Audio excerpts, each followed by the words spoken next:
How much the federal budget is now? No, neither do I. Here's exactly What's the federal budget? You guys want to, right? Pete Hegseth, who used to work for your question. your Do you know what the federal budget is? Wanted to raise. No. I just want to talk about this. Sick days for your pet. That means if your cat or your dog isn't feeling well, you can stay home. You can stay home if any of your pets have the sniffles, even your hamster or your snake. Anything can. He asked for a meeting, and I took it to discuss the affordability crisis that exists that is not a hoax. Does he talk slow because he thinks his voters are dumb? And why does he look like a leprechaun? Did the rainbow end at a brick housing complex? Jesse Watters' Primetime opened with developing results from South Carolina before moving into a political fight surrounding House Democratic leader Hakeem Jeffries. Jeffries is facing criticism from members of his own party after privately meeting with Jared Kushner to discuss possible areas of cooperation, including housing, immigration, and the cost of living. The show also revisited Jesse's viral interview with Michigan Senate candidate Abdul El Sayed, paused for a tribute to country music legend Dolly Parton, examined new developments in the Bridgeport absentee ballot case, and ended with a collection of unusual proposals from New York City. Some of these stories are serious, some are genuinely strange, and one somehow turned a federal budget discussion into a conversation about Jesse Watters' medical history. Oh boy, the Cajuns raging. In the opinion of every Democrat in the United States, progressive, moderate, middle of the road, left, I don't know, whatever you want, we believe one thing above all. These people are a pack of felons and traitors. And you do not meet with them. You do not meet with them. These people. Cantankerous Carville not crying about the commies, Abdul, or even Angie. He's screaming at Hakeem. Hips just committed a cardinal sin. He met with a Trumper. The Times reporting Hakeem took a secret meeting with Jared Kushner to find some common. The controversy is not simply about what happened inside the meeting. It is about whether Jeffries had permission from his own political base to hold it. Jeffries and Kushner reportedly discussed housing, immigration, and affordability. James Carville's position is that Trump's opponents should not cooperate with anyone from his political circle. Jesse takes the opposite view. If Jeffries may become Speaker of the House, he will eventually have to communicate with the White House. In a normal workplace, that would be called a meeting. In Washington, it becomes a scandal, a loyalty test, and 3 days of cable television. What's up, y'all? Just finished up an event here in the community in Brooklyn. I want to give you a little real talk on this Jared Kushner situation. He asked for a meeting, and I took it to discuss the affordability crisis that exists that is not a hoax. Does he talk slow because he thinks his voters are dumb? And why does he look like a leprechaun? Did the rainbow end at a brick housing complex? I doubt he dressed like that to the Kushner meeting. Anyway, I liked him better in a sombrero. The party has hips on a pretty tight leash. He takes a meeting with a member of the Trump family to cut a deal on lowering prices, and he has to shoot a hostage video from his hood. Now, if the Democrats win the House, is Hakeem not going to be allowed to talk to the White House? It's not like he's knocking back bourbons with Miller in Mar-a-Lago. He's talking to Jared. It's the same guy he worked with to pass criminal justice reform. These guys talk here and there. They met last year. Hamas can talk to Jared, but Hakeem can't. The TDS is so toxic, they'd rather get Trump than get anything done for the American people. Jeffries recorded a public explanation from Brooklyn, but Jesse immediately became more interested in the green outfit than the policy discussion. That is the danger of responding to a controversy on video. You may carefully explain housing costs and half the internet will spend the evening reviewing your hat.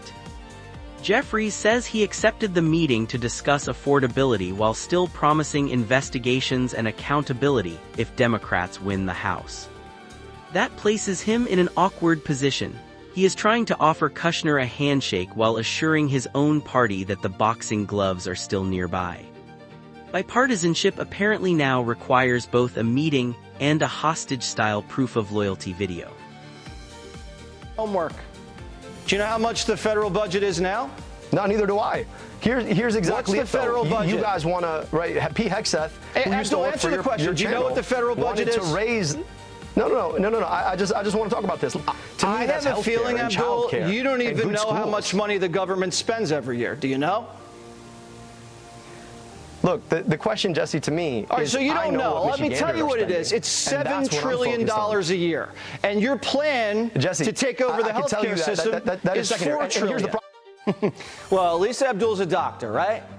Oh, maybe a witch doctor. So you think Well, it's you- okay yeah, go for ask- a parent to you don't slash believe me, his so just kid's go ask Columbia thing-a-ling off? University.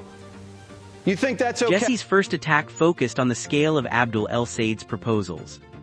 A Senate candidate does not need to memorize every number in the federal budget. But if that candidate supports transforming the healthcare system, voters will expect him to understand the approximate size of federal spending and how his plan would be financed. Not knowing the answer gave Jesse an obvious opening. A live television interview is not an open book exam. Once the host discovers the missing homework, he is going to keep asking about it until the bell rings or until the discussion suddenly becomes much more personal. How much the federal budget is now? No, neither do I. Here's exactly What's the federal budget? You guys want to, right? Pete Hegseth, Hey, who used to Abdul, work answer for the your, question. your Do you know channel, what the federal budget wanted is? to raise. No. I just want to talk about this. To me, I that's have a healthcare feeling, and Abdul, childcare you don't and even good know how schools. much money the And just like that, a debate about government spending took an unexpected detour into Jesse Waters' private medical history. El-Said used circumcision as an analogy while arguing that parents and doctors already make medical decisions involving children. Jesse responded that circumcision and gender transition procedures are not medically or ethically equivalent. That underlying disagreement deserves a serious discussion involving evidence, age restrictions, parental authority, and medical standards. But the television moment became famous for a simpler reason. Nobody expected the candidate to ask the host that question.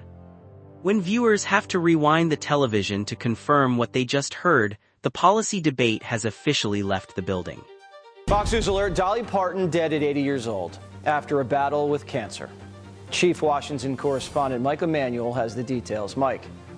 Jesse, good evening. Dolly Parton was a beloved figure, passing away today at age 80, known for being a prolific singer, songwriter, philanthropist, and actress during a 7-decade career. Dolly Parton inspired multiple generations of artists and fans. It was known she had been dealing with some health issues, but Dolly told People magazine last Friday there were still so many things she wanted to achieve. Her nephew made the announcement this afternoon. Rest in peace, Aunt Dolly, Aunt Granny, Gigi. May God bless Dolly Parton, and may God bless you all. She will always love you. Dolly Parton had more than 60 albums and at least 24 #1 hits. She was known for her bold fashion and remarkable personality. This was the moment when the show's political arguments and comedy appropriately stopped.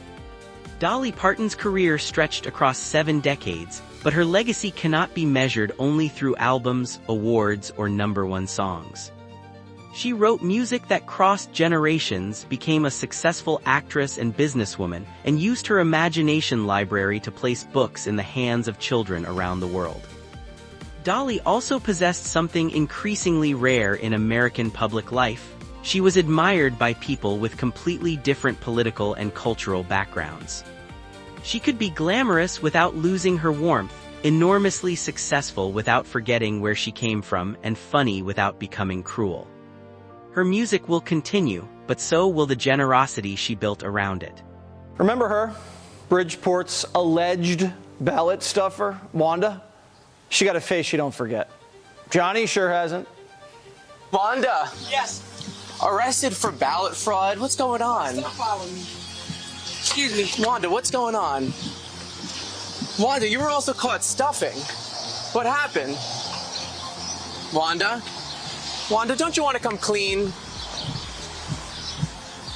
Wanda, what about the person whose ballot you've been having for 10 years? Wanda? Jesse then returned to Wanda Getter Padalecki and the Bridgeport absentee ballot case. The encounter with Johnny contains one of the funniest moments in the show. He begins asking questions about election allegations and ends up asking Wanda not to run him over. For legal clarity, Getter Pataki has been charged, but the allegations will have to be proven in court. Her defense disputes the state's case. The confrontation does not establish guilt, but it does establish one rule for television reporters. When somebody enters a vehicle while you are shouting questions, the interview is probably over. Johnny kept pursuing the story. Wanda pursued the exit. It'll go away. But Wanda wanted to gamble, so she passed on the deal and rolled the dice on a trial. With respect to those pleas, you would serve 8 years of incarceration. However, that would be suspended after serving 3 years with 3 years of probation. You understand that to be the law? Yes. All right. Having considered all of that information and speaking with your attorney, you wish to reject the state's offer? Yes, ma'am. Yes, ma'am. Thank you. Prosecutors offered Getter Pataki a deal involving 3 years in prison followed by probation. She rejected it and chose to proceed toward trial. Reports say the charges carry a combined theoretical maximum of 500 years if she is convicted on every count. That is not a prediction of the sentence she would actually receive, but it demonstrates the scale of the legal risk. Rejecting 3 years while facing hundreds on paper is the legal equivalent of declining the extended warranty, and discovering the replacement could cost 5 centuries. Her attorneys believe the case can be defended. Prosecutors clearly believe their evidence supports serious punishment. A jury may now decide which side is right. Mondani's government-run grocery stores are putting mom-and-pop bodegas out of business. I know I'm not going to make it. I know I'm not going to make it. How can you compete against the government or the mayor? There's no way we can do it. So we're going to be in trouble. These people are suing Mondani and calling him racist.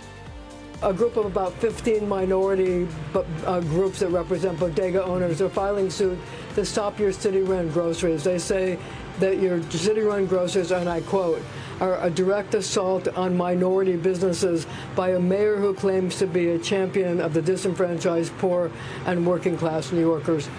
How do you feel about that? I continue to be fully confident in both the legality and the importance of our initiative to deliver 5 city-run grocery stores, 1 in each borough. The municipal grocery proposal presents a real policy disagreement. Supporters argue that publicly backed stores could provide affordable food in underserved neighborhoods. Bodega owners worry that competing against a taxpayer-supported operation could threaten independent businesses already struggling with rent, labor, and wholesale costs.